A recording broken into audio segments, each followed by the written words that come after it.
حسین ابن علی تعریفیں اللہ کے لیے، درود اور سلام محمد اور آل محمد کے لیے۔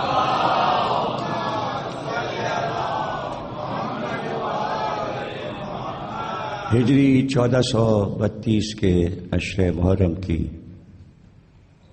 میٹرو ون ٹی وی کی جانب سے چوتھی تقریر آپ حضرات سماعت فرما رہے ہیں۔ ہم مسلسل گفتگو کر رہے ہیں، علم زندگی ہے، علم روشنی۔ دیکھیے، یہ انسان پر ہے، یہ انسان پر ہے کہ وہ دنیا میں کتنے علوم سیکھ سکتا ہے۔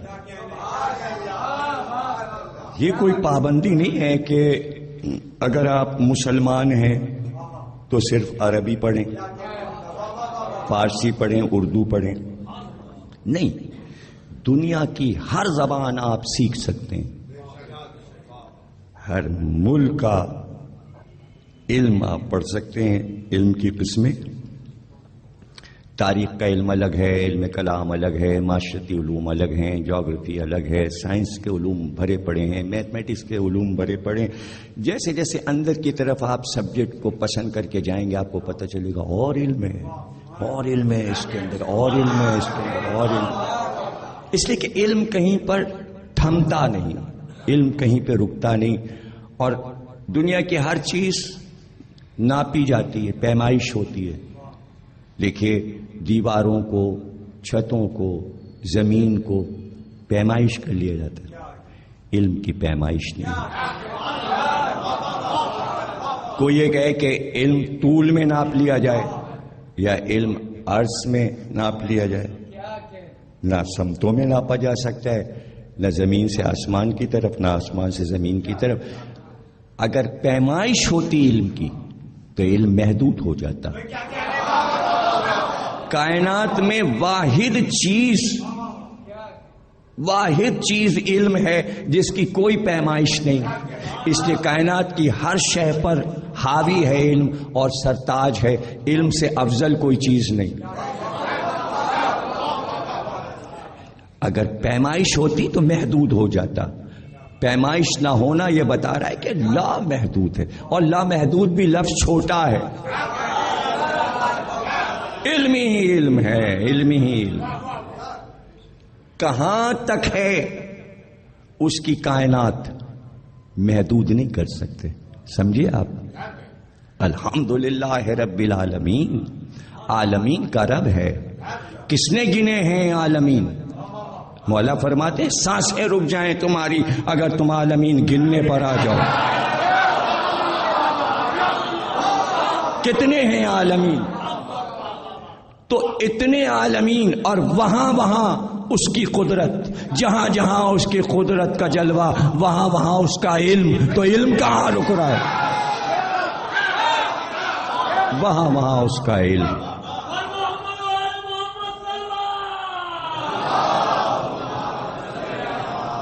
جب ہم یہ گنواتے ہیں کہ انبیاء کے پاس کتنا علم تھا، جب ہم یہ گنواتے ہیں سرکار دو عالم کے پاس کتنا علم تھا، جب ہم یہ کہتے ہیں مولا علی کے پاس کتنا علم تھا، مولا علی نے فرمایا علم ایک نور ہے، اللہ جس بندے سے خوش ہو جاتا ہے اس کے دل میں علم کے نور کو داخل کر دیتا ہے۔ علم کا تعلق بھیجے سے نہیں ہے، دل پاکیزہ ہے تو علم آتا ہے۔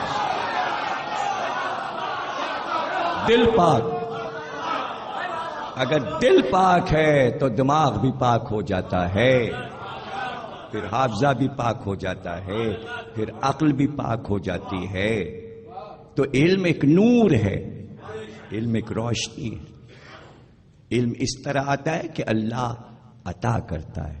ہاں، آپ یہ سوال ضرور کیجئے کہ اتنا علم اللہ نے انبیاء کو، ائمہ کو، اولیاء کو کیوں دیا؟ یہ سوال ضرور ہے، کیوں دیا اتنا اتنا اتنا؟ جتنا بھی دیا اللہ نے انبیاء کو علم دیا، اولیاء کو دیا، ائمہ کو دیا. کیوں دیا؟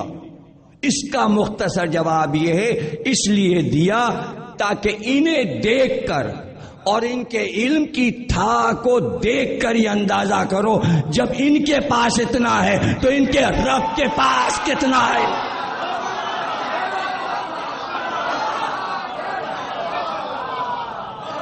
توجہ کیجیے گا. تو نہ انبیاء کا علم محدود ہے، نہ اولیاء کا علم محدود ہے، نہ ائمہ کا علم محدود ہے. اگر محدود کر دیتا تو دنیا کے ترقی یافتہ انسان کہتے بھائی یہاں پہ ختم ہو گیا نبی کا علم.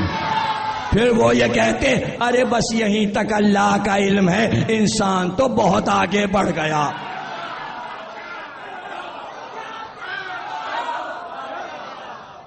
صدیاں گزرتی جائیں اور جیسے جیسے ان کے علم کو سیکھتے جاؤ تو یہ کہو ارے ہمیں یہ بھی نہیں معلوم تھا، ہمیں یہ بھی نہیں پتا تھا. بس حیرانی اور حیرانی کے ساتھ سب سے سخت منزل ہے علم سیکھنے کے لیے صبر کا رشتہ علم کے ساتھ گہرا ہے. علم اور صبر ساتھ ساتھ چلتے ہیں. اس لیے قرآن میں اللہ نے مثالیں دے کر بتا دیا بے صبرے کے پاس علم نہیں آتا. جتنا تمہارا صبر بڑھتا جائے گا اتنا ہی علم آتا جائے گا. علم تو کہتا ہے صرف مجھ سے محبت کرو. ہاں مجھ سے محبت کر کے دیکھو پھر کھانے کو بھی ملے گا، یہ عیش و عشرت کا موقع بھی آئے گا. پھر خوب سونا، گھوڑے بیچ کے سونا. پہلے مجھ سے محبت تو کرو. تو علم کو کوئی دھوکہ نہیں دے سکتا. علم سب کے دھوکے کو پہچانتا ہے، اس لیے صبر ضروری. اس لیے مثال بیان کر دی کہ جب موسیٰ گئے خضر کے پاس، اللہ نے بھیجا ہے کچھ علم ہمیں سکھائیے. موسیٰ خود عالم ہے. موسیٰ کے عہد میں موسیٰ سے بڑا عالم کون تھا؟ یہ تو اللہ کو کہنا پڑا موسیٰ ہم نے عالم پہ عالم چونکہ بنایا ہے تاکہ تمہیں پتا چلے کہ صرف تمہیں نہیں عالم بنایا، تمہارے اوپر بھی عالم ہے. اور جس کے پاس تم جا رہے ہو نا خضر کے پاس، اس کے اوپر بھی عالم ہے. نبی اکرم عالم اور اوپر اللہ عالم. بیچ میں کوئی نہیں ہے کہ محمد کو مشورہ دے، محمد کو سکھائے. نہیں، جو بھی کرتے ہیں مرضی الہی سے کرتے ہیں، کوئی مشورے کی ضرورت نہیں ہے. علم رکھتے ہیں اس لیے کہ ان کے اوپر کسی کا علم نہیں ہے. محمد کے علم کے زیر سایہ علی کا علم ہے. پالا ہے، سینے پہ سلایا ہے، سکھایا ہے. ہمارا کیا عقیدہ ہے جو تمام پاکستانی، تمام مسلمانوں کا ہے؟ اجتماعی عقیدہ. اللہ، اس کی کتاب قرآن، اس کا نبی سرکار دو عالم محمد. سرکار دو عالم کے وسیع علی ابن ابی طالب، دو نواسے حسن اور حسین، ایک بیٹی فاطمہ زہرا جس کے لیے کہا یہ میرا جگر ہے، میں اس سے ہوں، یہ مجھ سے ہے، یہ میری آنکھوں کا نور ہے. سیدھے سیدھے عقیدے ہیں. یہ عقیدے ایسے ہیں جو علم سے دور نہیں ہیں. کوئی بھی جہالت کا عقیدہ ہمارے قریب پھٹکتا نہیں. اگر قرآن میں انبیاء کا رونا دھونا نہ ہوتا تو ہم بھی نہ روتے.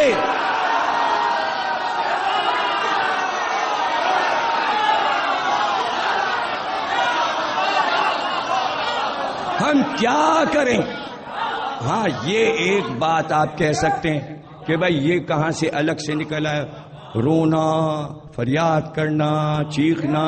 نہیں، یہ تو سب قرآن میں ہے. آدم روئے، نوح 900 سال روئے، حضرت ابراہیم روتے تھے، جناب یعقوب اتنا روئے کہ آنکھیں بہہ گئیں.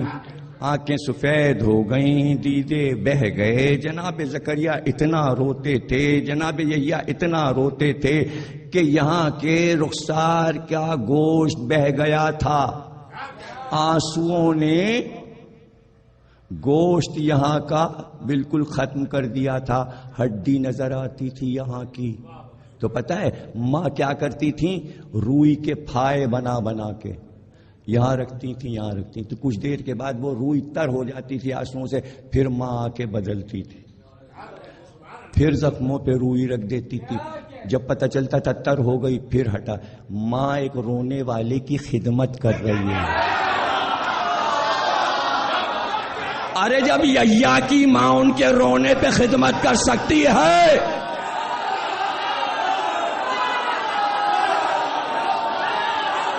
تو ہر رونے والی کی ماں کو خدمت کرنی چاہیے۔ رونے والے کا بڑا مرتبہ نہ ہوتا تو کیوں جناب سیدہ کہتی کہ ہم حسین پر رونے والوں کے آنسوؤں کو اپنے رومال میں لے لیتے ہیں۔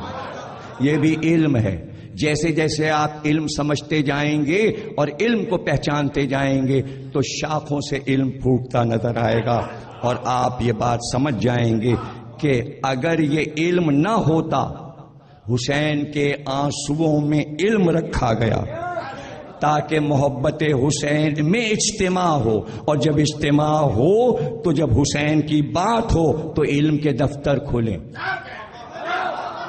عزائے حسین نام ہے علم کا، تو مقصد زندگی علم ہو۔ جب مقصد زندگی علم ہوگا تو حرف کو بھی پہچانیں گے، لفظ کو بھی پہچانیں گے۔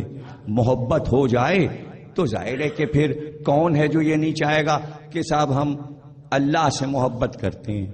تو کون یہ نہیں چاہے گا کہ اللہ کے ایک ایک نام کے معنی ہمیں معلوم ہو، ہمیں یہ معلوم ہو کہ اللہ میں کتنے حرف ہیں، معلوم ہونا چاہیے کہ الف کتنے ہیں اور لام کتنے ہیں،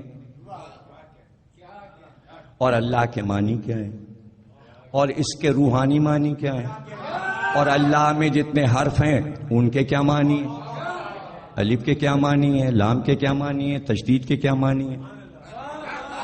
اسی طرح اللہ کا نام اگر خالق ہے تو خالق کے کیا معنی ہے، مالک کے کیا معنی ہے، کریم کے کیا معنی ہے، رحیم کے کیا معنی ہے، رحمان کے کیا معنی ہے۔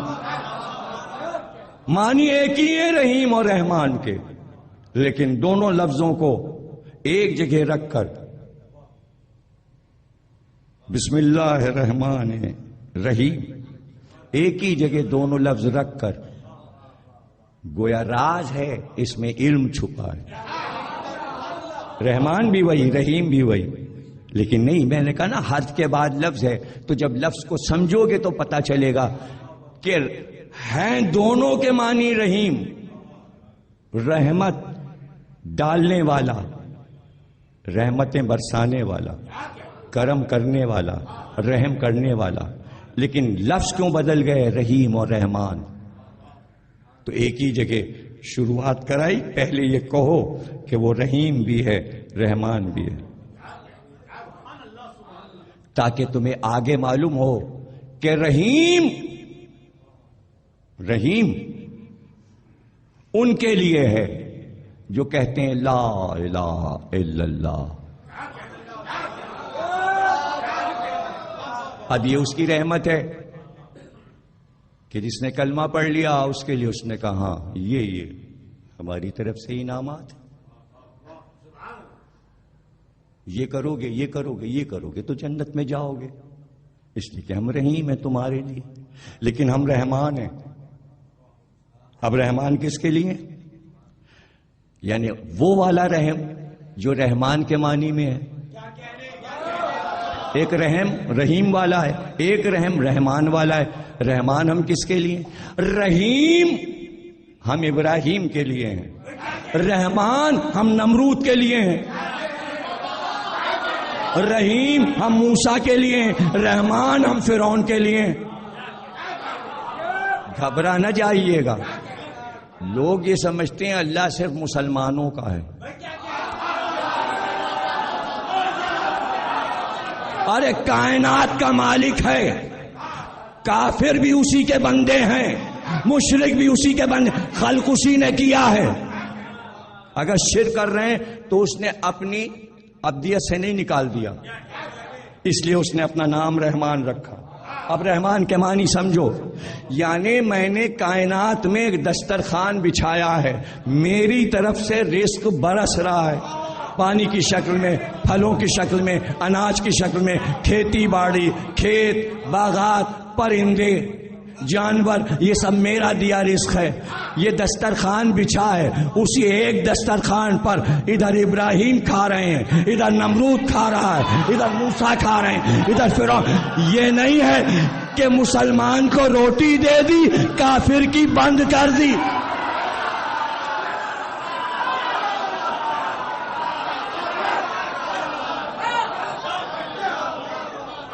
کفر کی وجہ سے کافر کا رزق نہیں بند کرتے، اس لیے کہ ہم رحمان ہیں.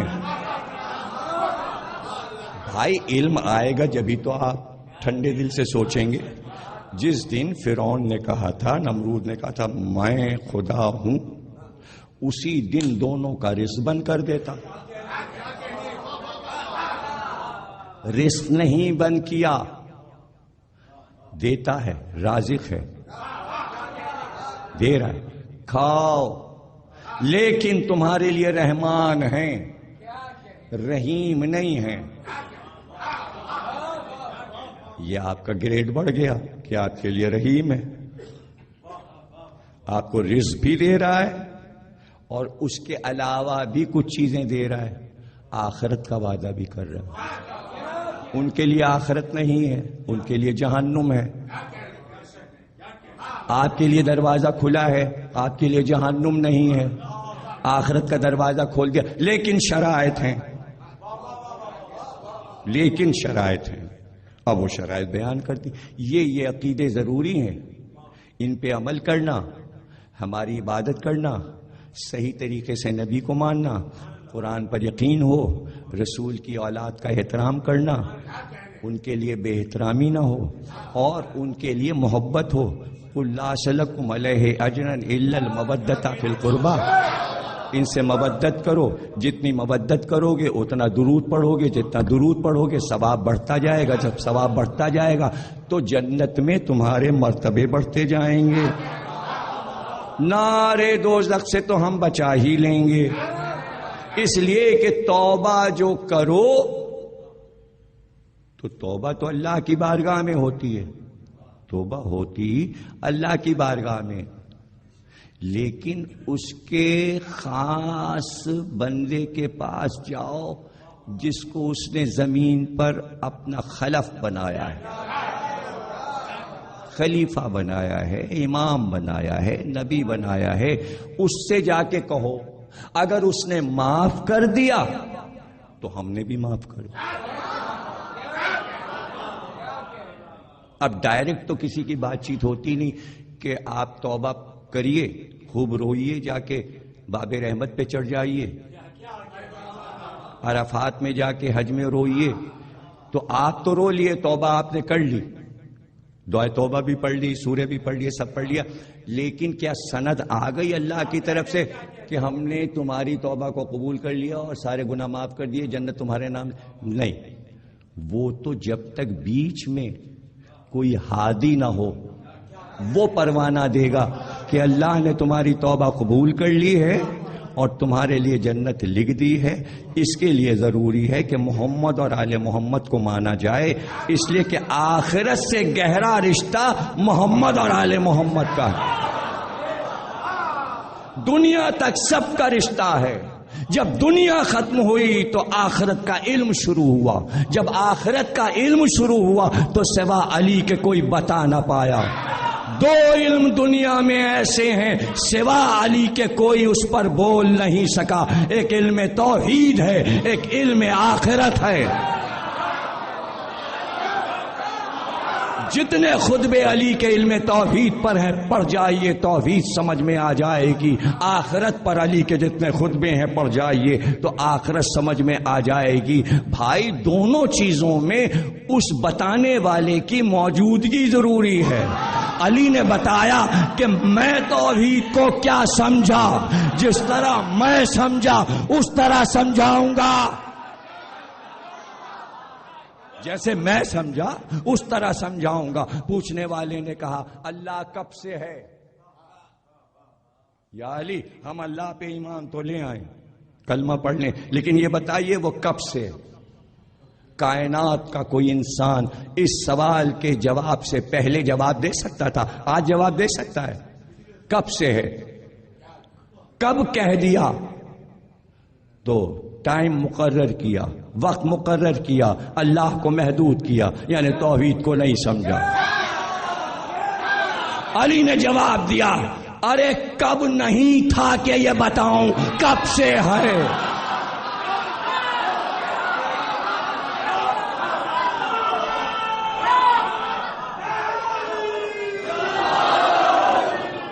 اب نہیں تھا کہ یہ بتاؤں وہ کب سے۔ بادشاہ روم توحید کے سوالات بھیجتا تھا، جہاں اس کے سمجھ میں توحید نہیں آتی تھی تو اپنے سفیروں کو بھیج بھیج کے سوال کرتا تھا، سوال کرتا تھا۔ اللہ کیا نہیں جانتا؟ اللہ کے پاس کیا نہیں ہے؟ اللہ کیا نہیں رکھتا؟ سوال سن کر بے دھڑک کہنے والے نے کہا کفر بک رہا ہے، علم علم ہے، جہاں علم سمجھ میں نہ آئے لوگ کہتے ہیں کافر ہو گئے، کافر ہو گئے، یہ تو کافر ہو گئے۔ تو بڑے بڑے لوگوں پہ کفر کے فتوے لگے، اس لیے کہ ان کا علم سمجھ میں نہیں آیا۔ علم سمجھنا ضروری ہے، فتویٰ لگانے سے پہلے علم کو سمجھ لو۔ علی کے پاس سوال آئے، کہ اتنے مشکل سوال تو نہیں، اللہ کے پاس کیا نہیں ہے؟ سوال تو دیکھیے۔ علی نے کہا اس کے پاس ظلم نہیں ہے۔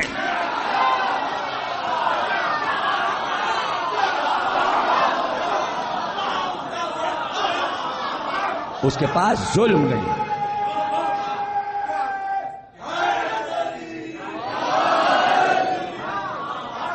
اس نے کہا اللہ کیا نہیں رکھتا؟ کہ قرآن میں اس نے کہا ہے کہ بیٹا نہیں رکھتا۔ قل اللہ احد اللہ الصمد لم یلد ولم یولد، اولاد نہیں رکھتا، وہ کسی سے نہیں ہے، اس سے کوئی پیدا نہیں۔ کہ اللہ کیا نہیں جانتا؟ کہ اس نے عیسیٰ سے کہا کہ میں تو یہ بات نہیں جانتا کہ تم کو یہ جو ایک قوم خدا کا بیٹا کہہ رہی ہے، میں تو یہ نہیں جانتا، میں تو یہ نہیں جانتا۔ تینوں جواب قرآن سے علی نے دی اور اسے رخصت کر دیا۔ پوچھنے والے پوچھ رہے وہ کیا ہے جو پیر ہی پہرے، وہ کیا ہے جو دہنی دہن ہے، وہ کیا ہے جو آنکھ ہی آنکھ ہے؟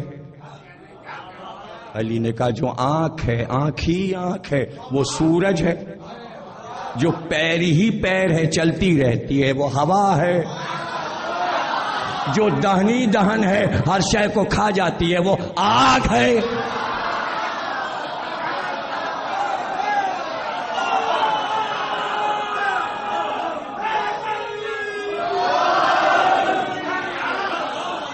پوچھنے والے نے پوچھا شکم مادر میں بچہ جب بنتا ہے سب سے پہلے کیا چیز بنتی ہے؟ سوال ہے۔ تو آج کے دور کے مسئلے کیمروں میں نظر آ رہے ہیں۔ علی 1400 برس پہلے بتا رہے ہیں قبر میں انسانی جسم کی کیا شے سب سے آخر میں قبر سے مس ہوتی ہے؟ سوال بنانے میں بڑی دیر لگی ہوگی۔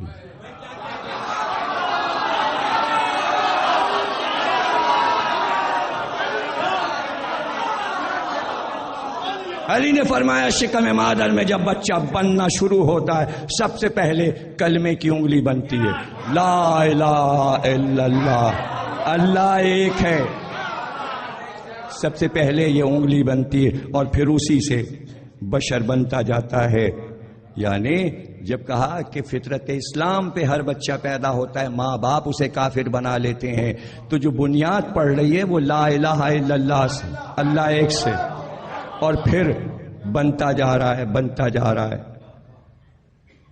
کہا قبر میں سب سے آخر میں ریڑھ کی ہڈی قبر سے مس ہوتی، اس لیے کہ کمر میں پٹکا ہوتا ہے اور بیچ کا حصہ اٹھائے ہوتے ہیں. پیر قبر میں رکھ دیے، سر رکھ دیا، سب سے آخر میں جب پٹکا کھینچا تو ریڑھ کی ہڈی زمین سے مس ہوئی.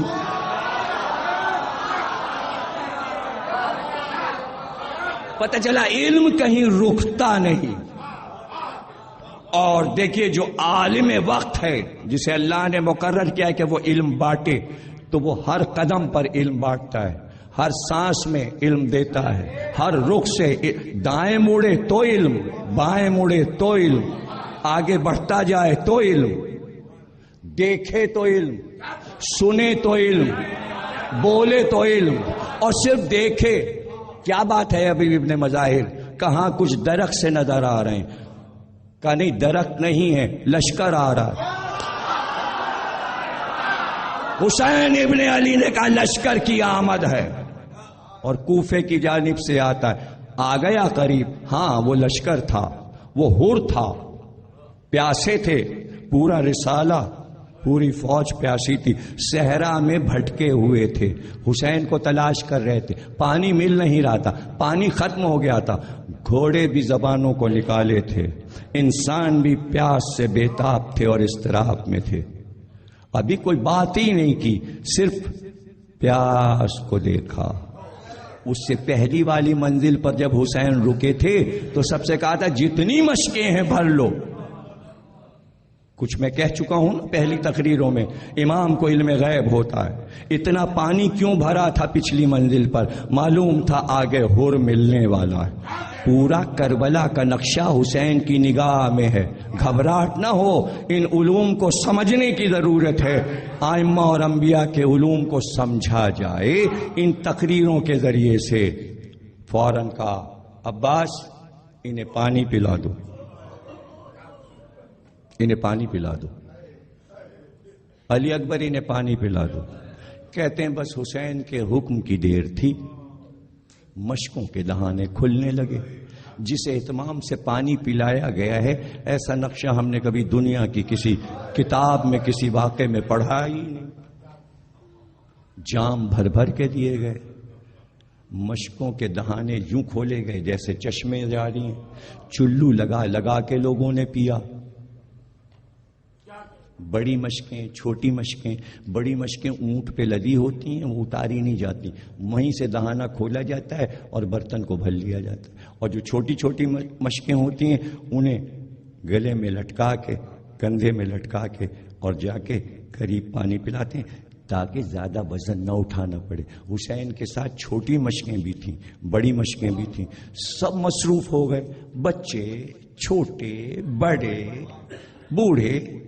باقاعدہ حسین نے برتن نکلوائے، بڑے بڑے تسلے، تشت، اور کہا ان کو بھرو، اور بھرنے کے بعد جانوروں کے سامنے رکھو، انسانوں کو پلاؤ، انہیں سیراب کرو. اور جب تک یہ چلو نہ ہٹا لیں مشک کا دہانہ باندھنا نہیں. پانی بہتا ہے تو بہہ جائے، پانی بہتا ہے تو بہہ جائے. تو میں کیوں نہ کہوں یہ محمد کے علم کا چشمہ بہہ رہا تھا. ارے جملہ سب سے بڑا یہ، صحرا میں محمد کی رحمت کا سمندر بہہ رہا تھا. آج سمجھ میں آیا محمد کو رحمت للعالمین کیوں کہا گیا.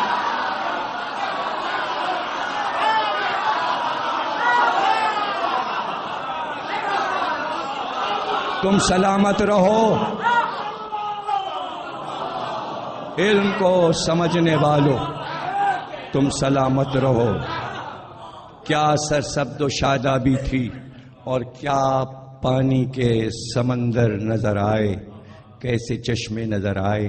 اور پھر حسین نے کہا تشت رکھ دو اونٹوں اور گھوڑوں کے سامنے، اور جب تک یہ خود سے منہ نہ ہٹائیں پانی کا برتن نہ ہٹانا. اتنا پانی لائے تھے کہ انہیں دل بھر کے پینے دو. انسان بھی سیراب ہوئے، جانور بھی سیراب ہوئے، اللہ اکبر.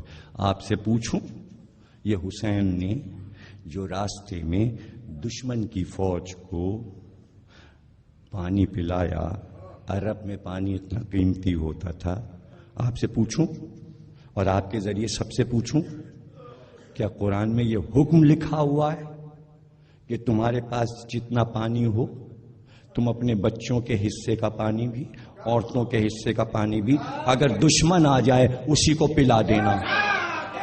لکھا ہے قرآن میں؟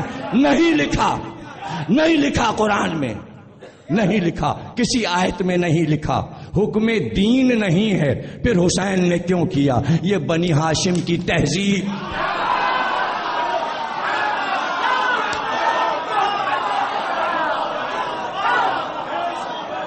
حسین کے پردادا ہاشم نے عرب کے کافروں کو پانی پلایا تھا، برسوں اسی ہاشم کے پوتے تھے حسین. اور یاد رکھنا، اس بات کو بھی یاد رکھنا، اگر علم سمجھ کے سنو گے اور سمجھو گے تو تمہارے دل کو خوشی ہوگی کہ اگر آج ہم اور آپ کسی پر ذرا سا احسان کر دیں اور اسی سے کوئی تکلیف پہنچ جائے تو غصے میں کہتے ہیں کل ہم نے تمہارے لیے یہ کام کیا تھا، آج تم ہم سے یہ کہہ رہے.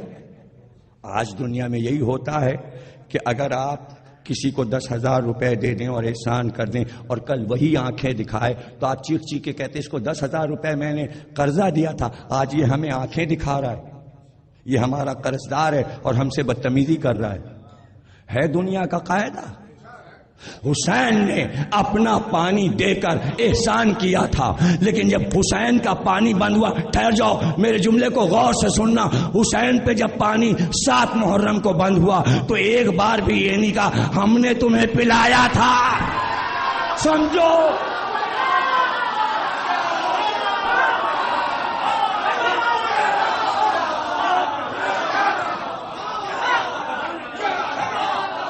ہو گئی تقریر یہاں پہ ختم ہو گئی. ایک بار یہ نہیں، احسان نہیں جتایا کہ ہم نے تمہیں پیاس کے عالم میں پانی دیکھو پلایا تھا. وہ لشکر سارا موجود ہے، حر سے پوچھ لو. کیوں؟ اس لیے کہ حسین نے یہ نہیں چاہا کہ احسان کر کے کسی کو شرمندہ کیا جائے. علم تھا یہ، جبھی تو حر کے سمجھ میں علم آ گیا شب عاشور. یہ کہ معرفت کی رات تھی، شب عاشور معرفت کی رات تھی، اور وہ سمجھ گیا.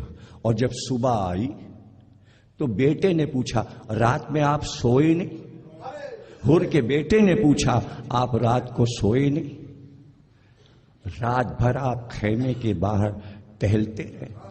تو بیٹے کا ہاتھ تھاما اور خیمے کے پیچھے لے کر گیا اور کہا غور سے سنو، کچھ بچوں کی آوازیں آ رہی. تو بیٹے نے کہا ہاں بابا آوازیں آ رہی ہیں، الا تش الا تش. کہ یہ حسین کے بچے رات بھر پکارتے رہے ہم پیاسے ہیں، مجھے نیند کیسے آتی، مجھے نیند کیسے آتی. بیٹے کے چہرے کو دیکھا، بیٹے نے باپ کا چہرہ دیکھا. بیٹے نے پوچھا پھر کیا ارادہ ہے؟ کہ جو ارادہ میرا ہے تم بھی اس پہ عمل کرو گے.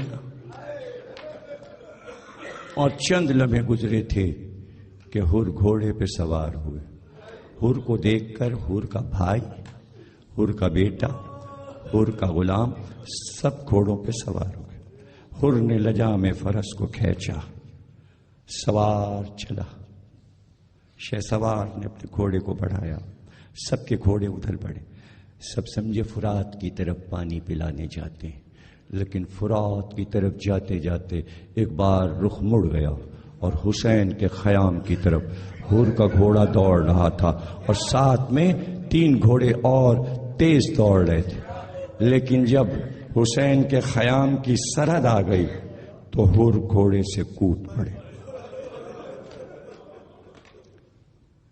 بھائی بھی، بیٹا بھی اور غلام بھی، سب پیادہ ہو گئے، پیدل چلنے لگے۔ جب گھوڑے سے اتر آیا، بیٹے سے کہا بیٹا یہ میرے سر کا امامہ اتارو، میرے سر کا امامہ اتارو،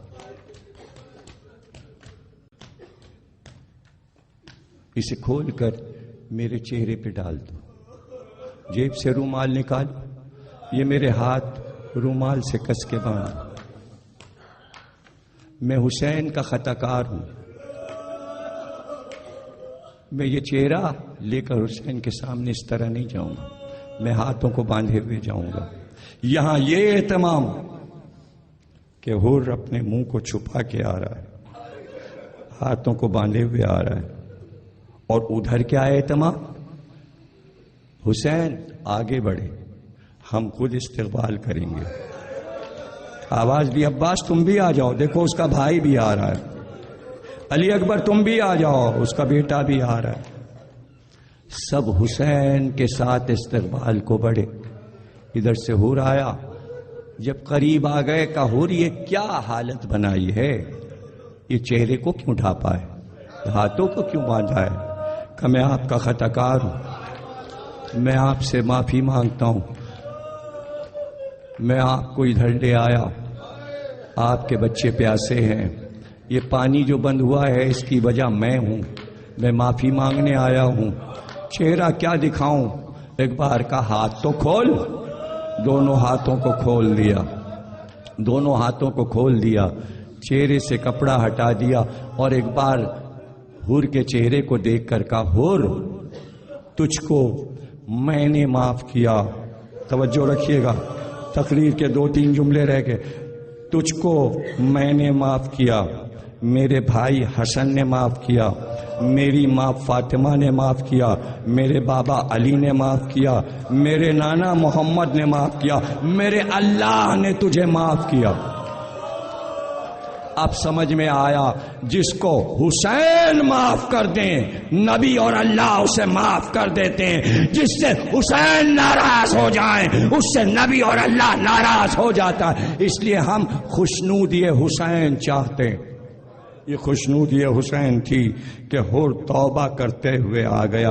اب پتہ چلا توبہ قبول کیسے ہوتی ہے، توبہ حسین کی بارگاہ میں قبول ہوتی ہے، پھر اللہ اس توبہ کو قبول کر کے معاف کر دیتا ہے۔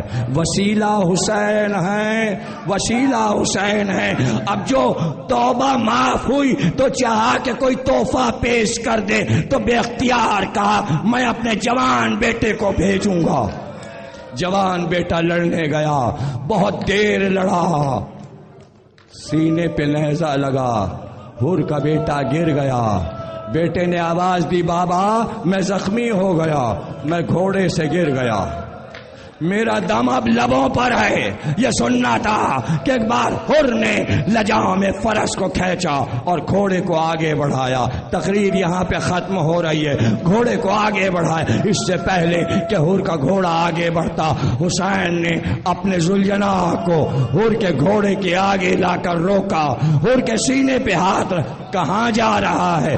کہ میرا بیٹا گھوڑے سے گر گیا، میں اس کو اٹھا کر لاؤں گا۔ کہ حر جوان بیٹے کا لاشا باپ نہیں اٹھاتا، میں لاؤں گا۔ حر کے بیٹے کا لاشا حسین اٹھا۔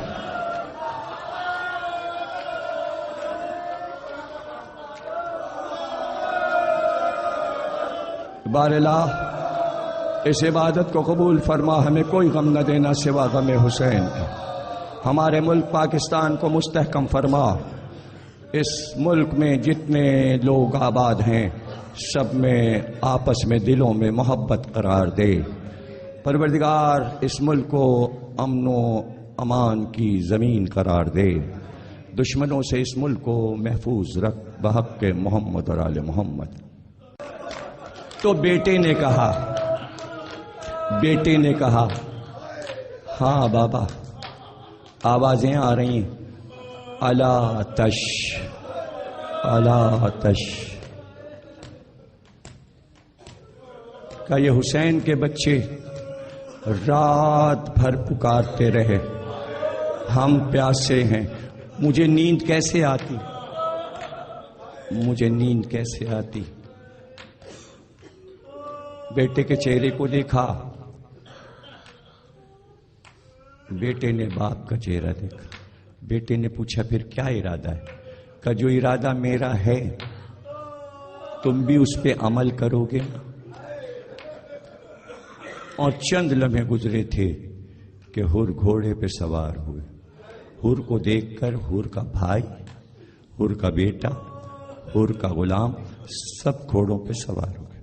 حر نے لجام فرس کو کھینچا، سوار چلا، شہسوار نے اپنے گھوڑے کو بڑھایا، سب کے گھوڑے ادھر بڑھے۔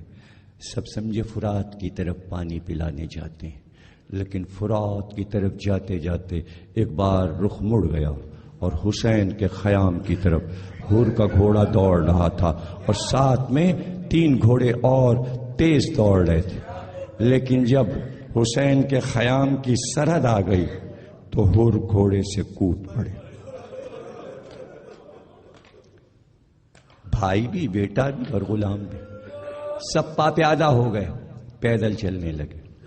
جب گھوڑے سے اتر آیا، بیٹے سے کہا بیٹا یہ میرے سر کا امامہ اتارو، میرے سر کا امامہ اتارو۔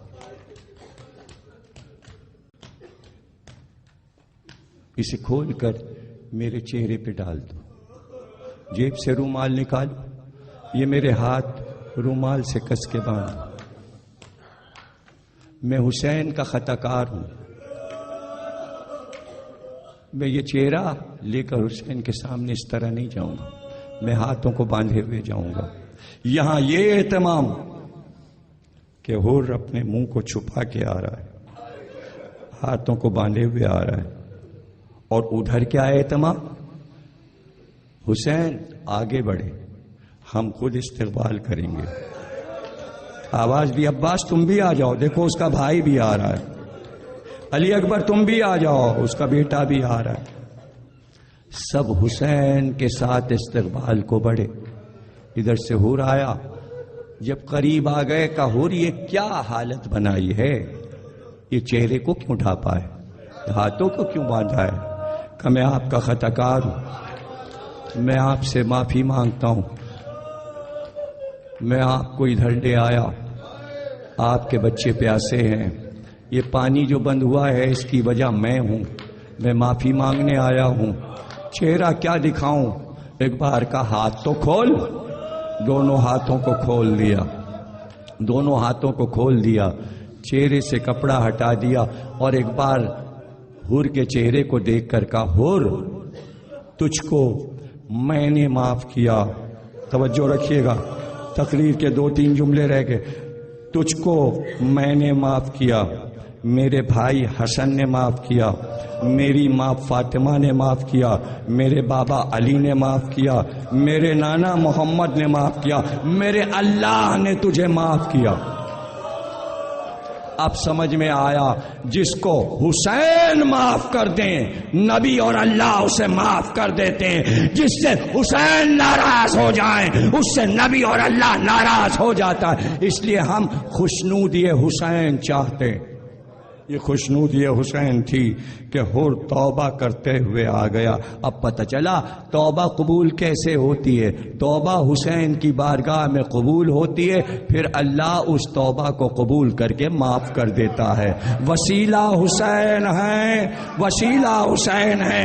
اب جو توبہ معاف ہوئی تو چاہا کہ کوئی تحفہ پیش کر دے تو بے اختیار کہا میں اپنے جوان بیٹے کو بھیجوں گا۔ جوان بیٹا لڑنے گیا، بہت دیر لڑا، سینے پہ نیزہ لگا، حر کا بیٹا گر گیا۔ بیٹے نے آواز دی بابا میں زخمی ہو گیا، میں گھوڑے سے گر گیا، میرا دم اب لبوں پر ہے۔ یہ سننا تھا کہ ایک بار حر نے لجام فرس کو کھینچا اور گھوڑے کو آگے بڑھایا۔ تقریر یہاں پہ ختم ہو رہی ہے، گھوڑے کو آگے بڑھایا۔ اس سے پہلے کہ حر کا گھوڑا آگے بڑھتا، حسین نے اپنے ذوالجناح کو حر کے گھوڑے کے آگے لا کر روکا، حر کے سینے پہ ہاتھ کہاں جا رہا ہے؟ کہ میرا بیٹا گھوڑے سے گر گیا، میں اس کو اٹھا کر لاؤں گا۔ کہ ہول جوان بیٹے کا لاشا باپ نہیں اٹھاتا، میں لاؤں گا۔ ہور کے بیٹے کا لاشا حسین اٹھا۔